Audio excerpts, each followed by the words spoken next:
First speaker today is Jim Dickinson. He's the CEO at UEA Students' Union and also served as the director of NUS during the student protests in 2010. He's here to talk about apathy in the UK.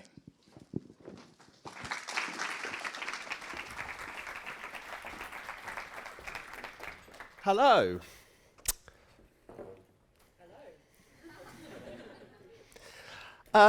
I've been sort of knocking around student organisations and youth organisations now for about 20 years. You'd never know, would you? It's the moisturiser. And for all of that time, people have been concerned about apathy. Young people don't vote. Members of trade unions are dying. Literally, if you look at the age profile of the membership of trade unions, students are apathetic. This is generation selfish. This is generation lazy. And I've been trying to think through over the past couple of years whether all of that's true and what it really means, trying to get underneath the skin of that kind of that debate that's been going on. And one of the conclusions I've come to is that lots of this is about public speaking. And I don't mean this sort of public speaking. I don't mean people stood at lecterns making speeches, although that is also broken. The art of oratory is dying and someone should do something about it, but that's not going to be me. I mean speaking in public to each other about public issues. I mean talking to other people. I mean chatting with people who one might disagree with. And I think all of that matters because ultimately democracy is about talking to other people about our interests and their interests and then developing some shared interests. That's what democracy's about. That's the purpose of voting and so on. And we obsess over voting and formal participation, but don't think much about talking to each other about troubling, difficult, big matters and issues. I think democracy really matters because it's how we make our shared future together. It's how we live in societies and organisations and so on. And so I'm really concerned about this kind of issue, and I've been, as I say, thinking it through.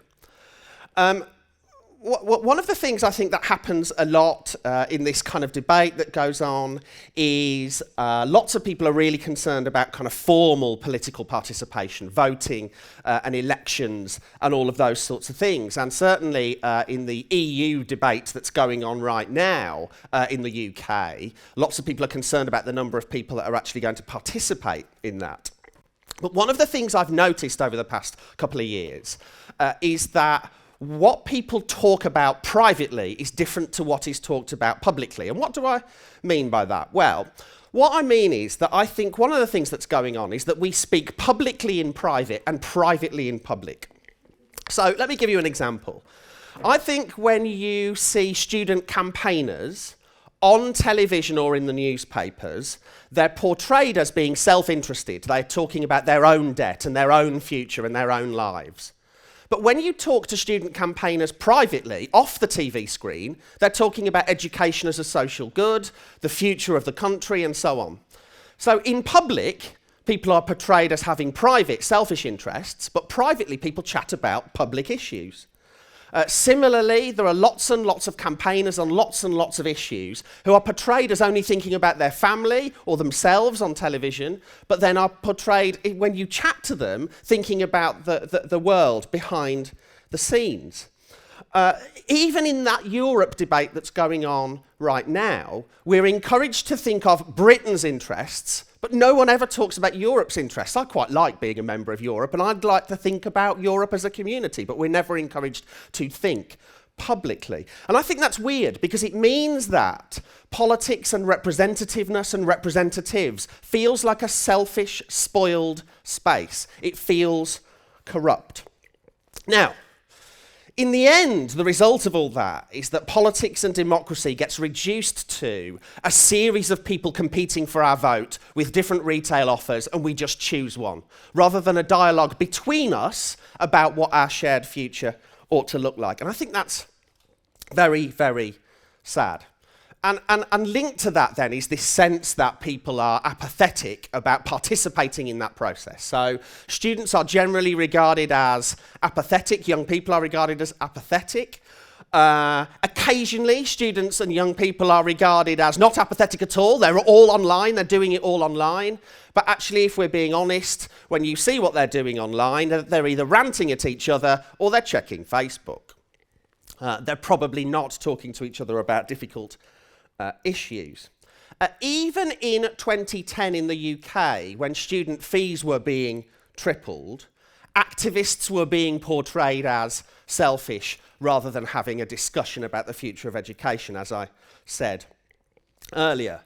What's strange, though, is that when I talk to students and young people on their own and privately, I don't find that they're apathetic at all. I find them articulate and passionate and motivated and interested about the world and the future of the world.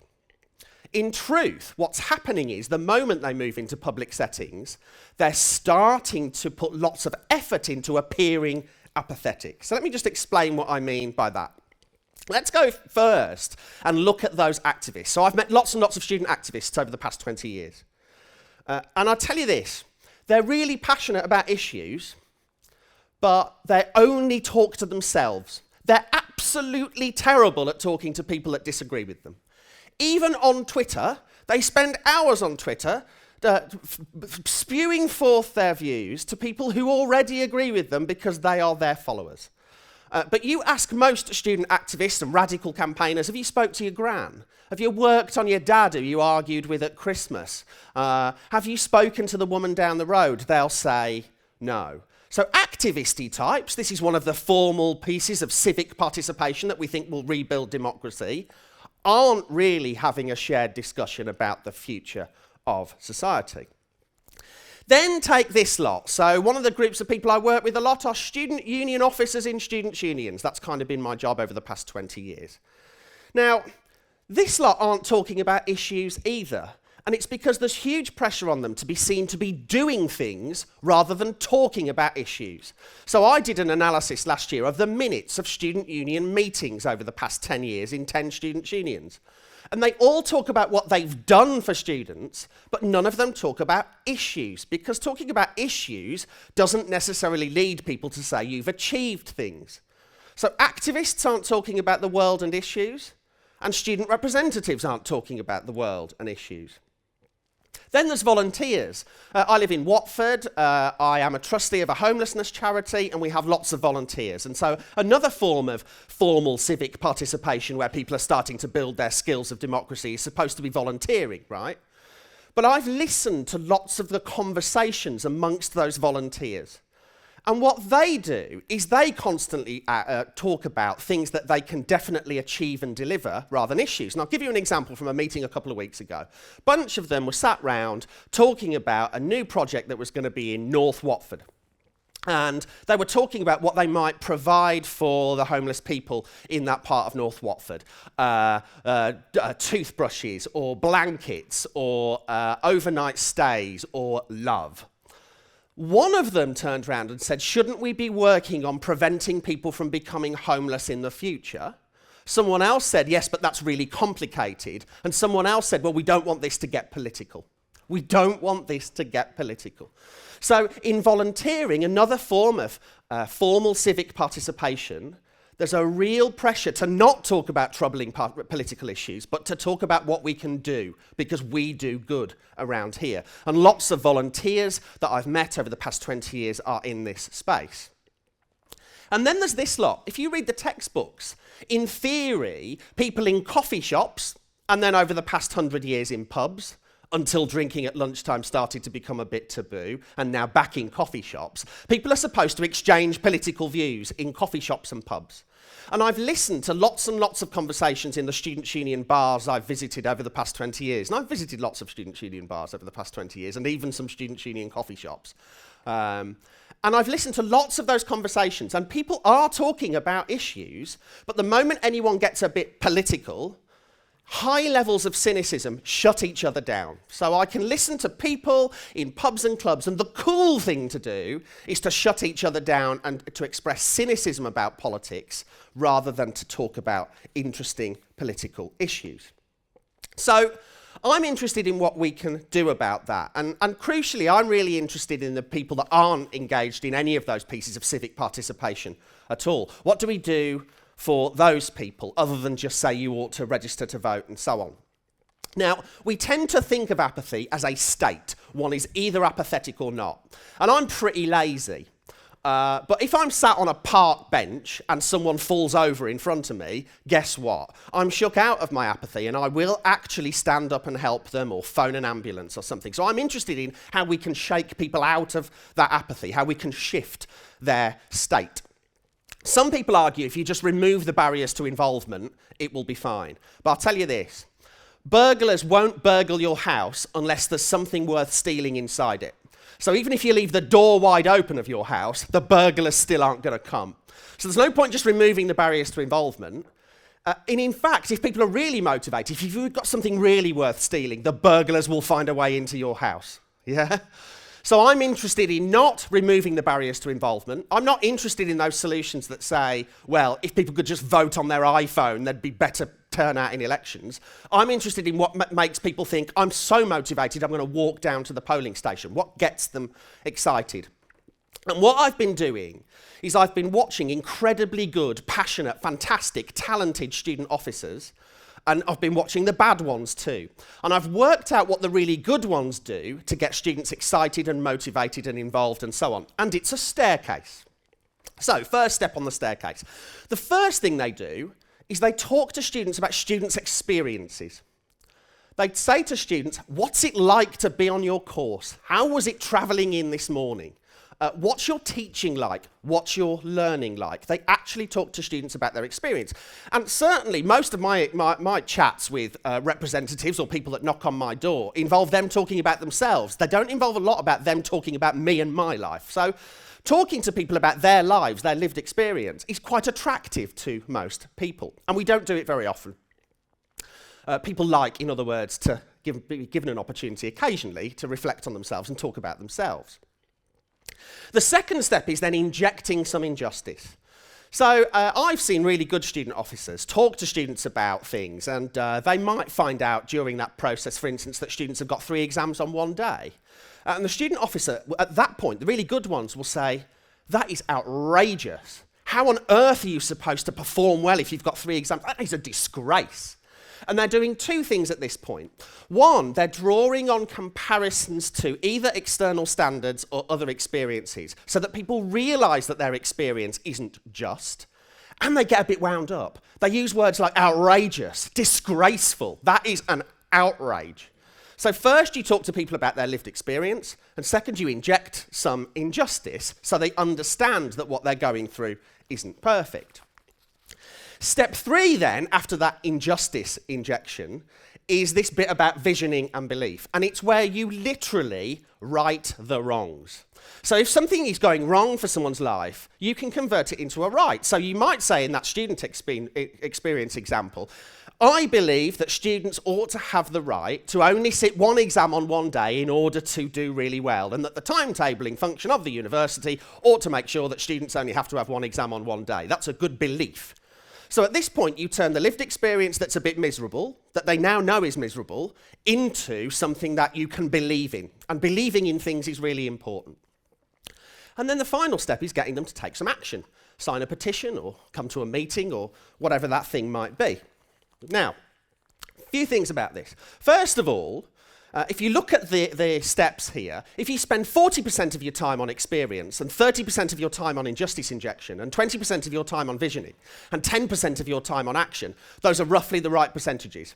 But most people that are trying to get people involved in things use the wrong percentages and like to talk about their political beliefs and the action rather than the other way around.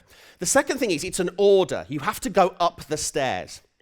Now, quite often, when I'm wandering down the street, people go down the stairs instead. When they knock at my door, they go down the stairs. They'll go, hello, I'd like you to vote for me at the next election. And I've already switched off. Lots of people might not switch off and just about get as far as, well, here are my political beliefs and why I'm standing for a political party. Most people suffer attrition at that point, and then a very few people get as far as hearing the injustice injection, and then very, very few people get a conversation about their lives. And there's a truth here, which is if you push people down the stairs, you'll break their legs. So don't. You've got to lead them up the stairs. Now, that's the kind of little staircase. I hope that makes some sense. And I've certainly watched amazing, powerful, excited student activists over the years use it to get people excited. So, look, where do I sort of conclude with all of that then? What I would say is that one of my favourite quotes is Eleanor Roosevelt. It's better to light a single candle than to curse the darkness. And I think what's interesting about that quote is our politics and our organisational lives are full of cursing the darkness. It's all their fault. And some of it is. But we make our own lives. We make our own future. We can choose our mood. And if we want to help the next generation fashion a better organisation or a better world, we should help them talk about it. We should look less to the leadership of the people above us and do all we can to create leaders around us. And here's what that means. If you support volunteers, encourage them to talk about issues that led to them having to volunteer in the first place. If you are sat in a room with some cynical people in a pub, puncture a bit of the cynicism. If you speak to lots of activists, get them to talk to people who aren't activists, like their gran, for a change. And if you have got time tomorrow, wander around and talk to a few people and drag them up the apathy staircase rather than pushing them down and breaking their legs. Thank you.